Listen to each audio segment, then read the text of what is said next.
আর ১ ঘন্টা পরে টিউশন আর sir last মোমেন্টে পাঠিয়েছিল পড়া। তো তাড়াহুড়ো করে লেখাটা কমপ্লিট করে চলে গিয়েছিলাম টিউশন। আর আজকে শনিবার পরপর ২ টা টিউশন ছিল। ফলে আমার ১২ টার সময় খেতে হলো সকালের খাবার। আর এদিকে দেখো নখটাও ভেঙে গেছে। টিউশন থেকে এসে খাওয়া-দাওয়া করে রেস্ট নিতে ঘুমিয়ে পড়েছিলাম। কখন যে ঘুমটা চলে আসলো বুঝতে পারিনি। সারাদিন আজকে একটুও জল খাওয়া হয়নি, তাই ঘুম থেকে উঠে ১ গ্লাস জল খেয়ে নিলাম।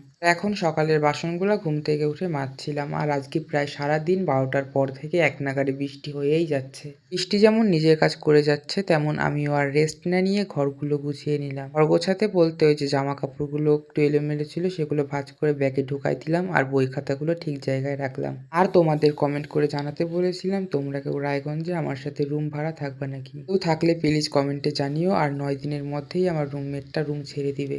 আর তোমাদের এবছরের ঈদ কেমন কাটলো সেটা বলতে ভুলো না কিন্তু। আমার ভিডিও তোমাদের দেখতে কেমন লাগে জানি না, কিন্তু আমি এখন 100% দিতে পারছি না ভিডিওর পেছনে, কারণ কদিন পরে পরীক্ষা আছে স্কুলে। বৃষ্টির মরশুমে খেতে ইচ্ছা করছিল কিছু ভাজা পোড়া। রান্নাঘরে গিয়ে দেখি অর্ধেক পাতাকপি আছে, তো সেটা দিয়ে বানিয়ে ফেললাম বড়া। এই রকম ওয়েদারে কোনো ভাজা পোড়া হলে তো একদম মনটা খুশিই হয়ে যায়। তোমাদের কেমন লাগে জানি না, কিন্তু বৃষ্টির দিনে একটু ভাজা পোড়া হলে আমার খুবই ভালো লাগে। আর যদি হয় খিচুড়ি আর মাছ ভাজা, তাহলে তো আর কোনো কথাই নেই। এদিকে হঠাৎ মাস্টার ফোন করলো, তো চলো আজকের মতো এতটাই।